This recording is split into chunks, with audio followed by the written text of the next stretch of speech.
Assalamualaikum warahmatullahi wabarakatuh. Waalaikumsalam warahmatullahi wabarakatuh. Selamat pagi anak-anak. Pagi, Bu. Gimana kabarnya hari ini? Alhamdulillah, luar biasa. Allahu Akbar. Yes. Oke, sebelum kita mulai pelajaran hari ini, alangkah baiknya kita berdoa terlebih dahulu. Di sini siapa ketua kelasnya? Mbak Dina. Oke, banyak. Tolong dipimpin doa ya teman-temannya. Sebelum kita mulai pembelajaran pada pagi hari, mari kita berdoa terlebih dahulu. Berdoa mulai. Doa selesai. Terima kasih Mbak Rina. Untuk yang tidak masuk siapa ya? Yanto. Yanto, Yanti. Bapak Ibu, absen aja nih. Ya. Langsung tulis langsung. Elsa, Hadir, Bu. Mbak Yuyun. Pagi, Bu. Tadi ada suratnya? Ada. Raffi? Oke. Sebelum Ibu mulai pembelajaran hari ini, Ibu mau tanya nih ke kalian. Menurut kalian, cuaca akhir-akhir ini tuh gimana? Sering hujan, Bu. Betul banget. Banjir. Ya tentu ya. Jadi kalau sering hujan, fenomena alam apa yang sering terjadi? Banjir. Longsor. Seperti yang terjadi. Tsunami. Oh iya, betul sekali Mbak Rina. Mbak Rina kok tahu sih kalau di Aceh ada banjir sama tanah longsor? Tahu dari mana Mbak Rina? Dari berita. Berita media apa? TikTok. Ya, Dari TV. Ya, jadi secara nggak langsung nih kalian udah pernah lihat atau pernah baca berita. Dan dan materi pembelajaran hari ini adalah teks berita, yaitu mencakup tentang pengertian, unsur-unsur, kaidah kebahasaan dan cara menulis teks berita ini. Langsung aja, yang pertama, menurut kalian apa sih teks berita itu? Ada yang mau jawab? Iya, Sabi silakan. Teks yang berisi informasi atau peristiwa secara aktual dan faktual, Bu. Oke, betul sekali. Tepuk tangan untuk Mbak Sari. Jadi, teks berita itu merupakan teks yang berisi informasi mengenai suatu peristiwa atau kejadian secara aktual dan faktual. Apa sih aktual dan faktual itu? Aktual itu merupakan yang terkini dan terbaru, sedangkan yang faktual merupakan yang benar-benar terjadi. Selanjutnya, syarat-syarat berita. Nah, waktu kita nulis berita ini kita nggak boleh asal anak-anak. Harus ada syarat-syaratnya. Syarat yang pertama yaitu fakta. Kita nggak boleh tulis berita itu yang mengada-ngada. Contohnya kalian menulis bahwa di lokasi A ada banjir. Padahal ternyata di lokasi A itu nggak ada apa-apa. Ini kan pembohongan publik ya, atau hoax. Kalian bisa beralih. Yang kedua yaitu aktual. Yang ketiga seimbang. Yang keempat lengkap. Yang kelima menarik. Dan yang keenam sistematis. Selanjutnya ada jenis-jenis berita. Ada yang mau membacakan? Apa mau Ibu tunjuk nih? Mbak Sadia, silahkan. Kenapa, Bu? Dibaca yang jenis berita. Ya, baik. Jenis berita. Satu langsung, yaitu berita yang langsung didapat dari sumber pertama. Yang kedua kriminal, tentang kejahatan seperti pembunuhan, pencurian, dan perampokan. Yang ketiga humaniora, kisah yang dapat menyentuh perasaan. Yang keempat ekonomi, indikator tentang perekonomian. Oke, jadi yang pertama itu berita langsung. Berita langsung ini kalian kalau lihat TV ada kan salah satu itu berita yang tulisannya live. Nah itu termasuk berita langsung karena si reporter ini langsung datang ke tempat kejadian dan mewawancarai orang yang ada di sana.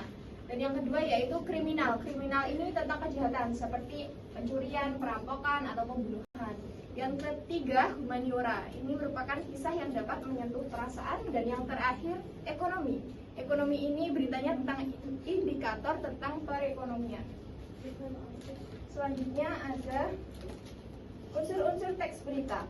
Unsur-unsur teks berita kalian kalau dalam bahasa Inggris ini apa? Ada apa enggak? Unsur-unsurnya apa? 5W 1H.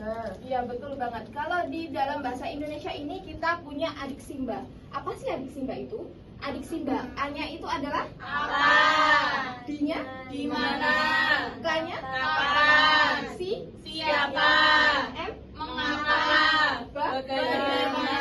Betul. Tepuk tangan untuk kalian semua. Selanjutnya kita masuk ke struktur teks berita. Struktur teks berita ini ada 4. Yang pertama judul berita, yaitu merupakan rangkuman dari isi berita dalam beberapa kata yang dikemas secara menarik. Dan yang kedua yaitu kepala berita, yaitu memuat pokok informasi dari 5W1H atau adiksiba. Yang ketiga yaitu tubuh berita, yaitu bagian inti dari seluruh informasi dalam berita. Yang keempat atau terakhir yaitu ekor, yang merupakan kesimpulan. Kalian penasaran nggak kenapa bentuknya ini piramida kebalik? Tidak tahu. Ya, kenapa kok bentuknya piramida terbalik? Karena ini agar memudahkan pembaca untuk langsung menilai apa dalam berita itu.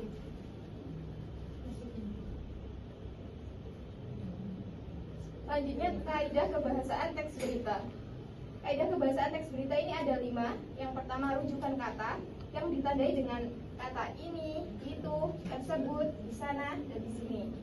Yang kedua konjungsi kronologis yang ditandai dengan kata kemudian, lalu, setelah itu, dan pada akhirnya. Dan kalimat tunggal yaitu kalimat yang hanya memiliki satu klausa atau kata kerja. Yang keempat kalimat majemuk yang memiliki 2 klausa atau penggabungan kata kerja dengan konjungsi. Dan yang terakhir yaitu konjungsi kausalitas yang ditandai dengan kata sebab sebuah, kata sebab, karena, dan sebab itu.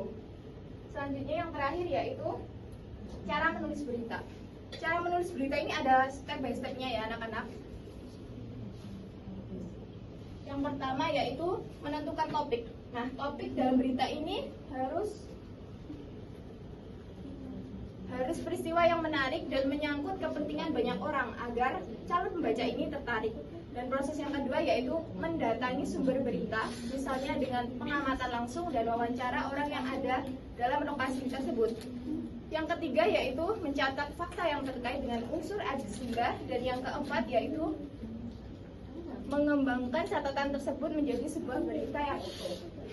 Nah, setelah pemaparan dari ibu ada tugas nih untuk kalian. Kalian akan membuat teks berita yang ada di lingkungan sekolah ini. Tugas ini dikerjakan secara kelompok. Apakah ini udah kelompok anak-anak? Sudah. Oke, ibu langsung bagikan aja ya.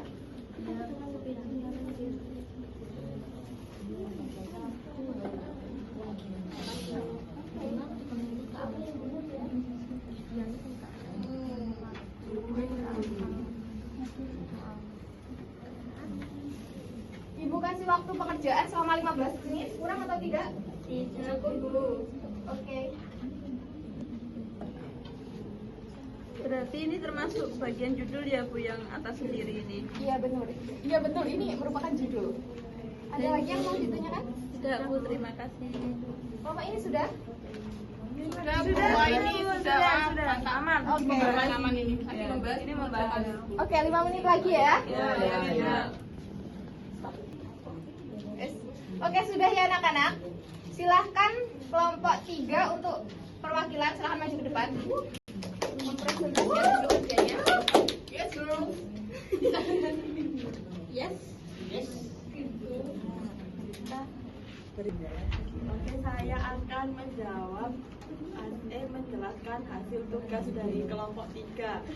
Judul beritanya yaitu Perpustakaan Sekolah Menambah Koleksi Buku Bacaan.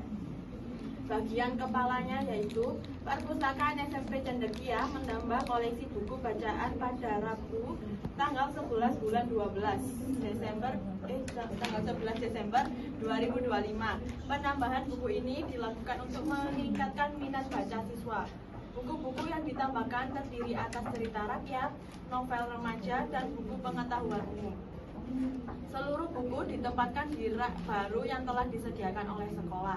Kepala perpustakaan menyampaikan bahwa siswa diharapkan lebih sering berkunjung ke perpustakaan. Dengan adanya buku baru, suasana membaca menjadi lebih menarik. Itu bagian tubuh berita. Bagian ekor berita yaitu perpustakaan sekolah ini dibuka setiap hari pada jam istirahat dan sepulang sekolah. Siswa terlihat antusias meminjam buku bacaan tersebut. Sekian, terima kasih. Oke, tepuk tangan untuk kelompok 3. Setelah pemaparan dari Ibu hari ini, Ibu ada PR nih untuk kalian. Nanti silahkan per individu membuat berita yang ada di sekitar rumahnya. Dan ada satu tugas lagi untuk kalian. Silakan kalian mempelajari materi untuk pertemuan minggu depan. Materi untuk pertemuan minggu depan itu adalah teks deskripsi. Nah, sebelum Ibu tutup pembelajaran hari ini, Ibu mau nanya nih. Tadi kita belajar apa saja sih? Teks berita. Iya, teks Pengertian, berita. pengertian, struktur, jenis, rangka, unsur, ya. Oke, betul. Untuk pengertiannya siapa yang mau baca? Ya, coba pengertian. Aku. Ya, silakan Mbak Nina. Saya. Teks yang berisi informasi suatu peristiwa atau kejadian secara aktual dan faktual. Oke, tepuk tangan untuk Mbak Nina. Oke, sebelum Ibu tutup pembelajaran hari ini, silakan ketua kelasnya untuk memimpin doa. Mbak Rina. Nina, monggo. Berdoa mulai. Berdoa selesai. Oke, sekian pemaparan dari Ibu. Apabila ada kurang lebihnya, Ibu mohon maaf. Wassalamualaikum warahmatullahi wabarakatuh. Waalaikumsalam.